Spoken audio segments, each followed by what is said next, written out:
Hello Science fam, today we're going to be looking at Lab 16 mole to mass relationship.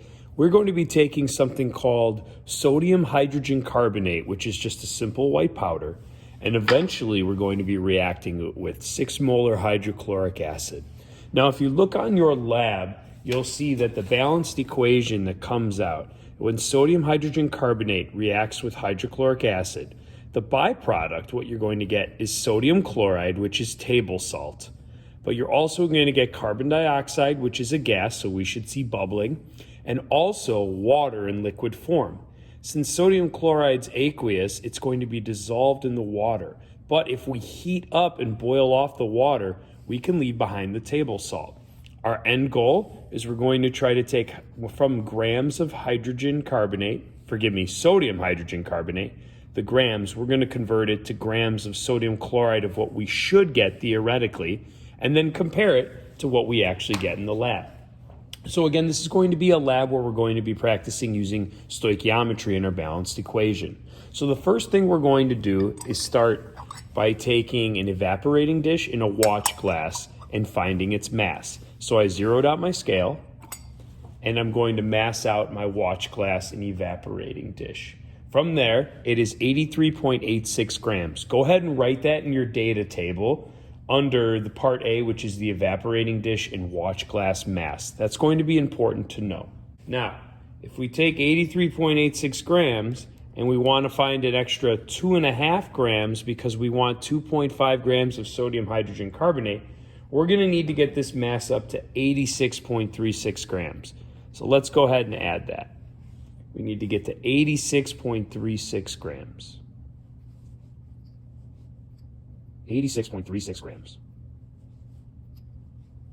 Getting closer. 86.36 grams. 86.36. All right, super close.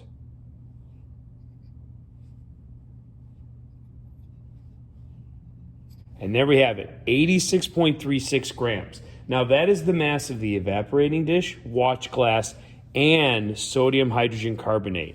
Go ahead and write that in your data table under part B for the evaporating dish, watch glass, and sodium hydrogen carbonate. Perfect. Now that we have that, we're ready to move on and react our sodium hydrogen carbonate with our hydrochloric acid. Let's set that up though and get ready to see that reaction take place. So inside our watch glass and evaporating dish, we have our sodium hydrogen carbonate. We're going to react drop by drop 6 molar hydrochloric acid in order to get the reaction to occur. Now we want to be careful because this is a pretty vigorous reaction because carbon dioxide is going to get kicked off. So we're going to add a few drops at a time.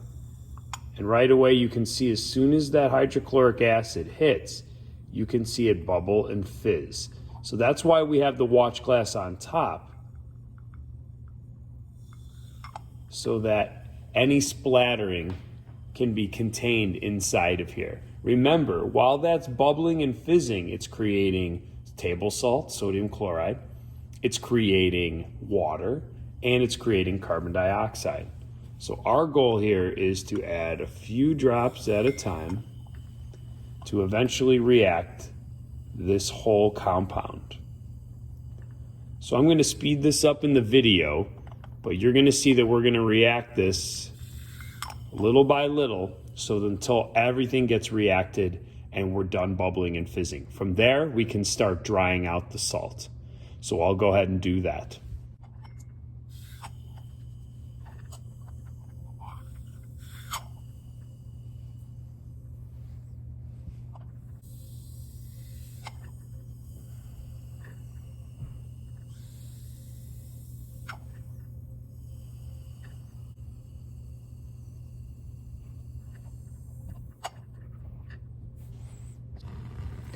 Okay, so we finally got the reaction to stop fizzing.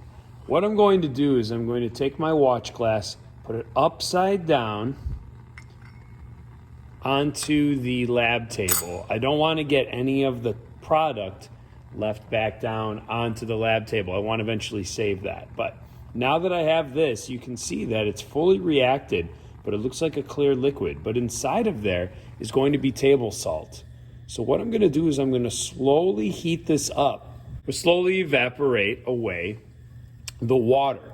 Once the water goes away, I'll be left behind with the salt. And once it's completely dry, I'll then be able to mass that out and see how much salt was produced, allowing us to compare what the math says we should have created versus what actually happened in the lab. So as you can see, I'm just lightly letting it bubble and boil off because I'm trying to dry it off without letting it splatter all over the place. Remember, if it splatters all over the place, I'm going to lose some of my product, and that's going to screw up my data. So I'm trying to do this carefully and cautiously so that it dries slowly.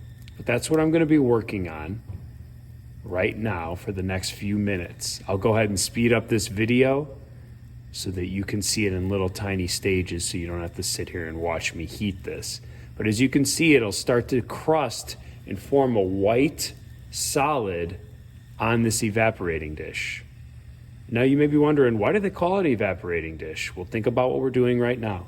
We're evaporating or vaporizing off water and leaving behind a solid precipitate that's dissolved or is aqueous right now in the water. So that's where it got its name from. All right, hang in there. We'll speed up this video and you can eventually see me drying this completely out. As you can see, it's really starting to dry up. There's the white solid inside of there. I don't know if that's easy to see with the camera. There's definitely the white solid is drying in there. So what I'm going to do now is, since remember this watch glass has a little bit of moisture, I'm going to put that on there too and really try to dry everything up, including the watch glass. So the moisture forming on that watch glass will eventually drip down, pool off, and then get boiled away. So we just want to make sure that our actual final product will be nice and dry. So I'm going to continue to heat this and work on that, and I'll fast forward and you can catch up with the end product. So I've been continuing to heat this, and this looks just about nice and dry here. If I'm looking on the inside, yep, the salt looks really dry, the watch glass looks really dry. So I'm going to go ahead and turn off my heat and let that cool off.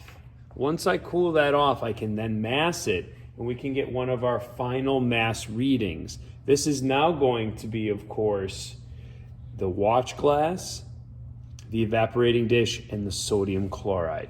Now, where could potential errors happen in this lab? Well, if I didn't dry it all the way, it's going to be a little bit heavier because there's still going to be water or moisture inside of that, right?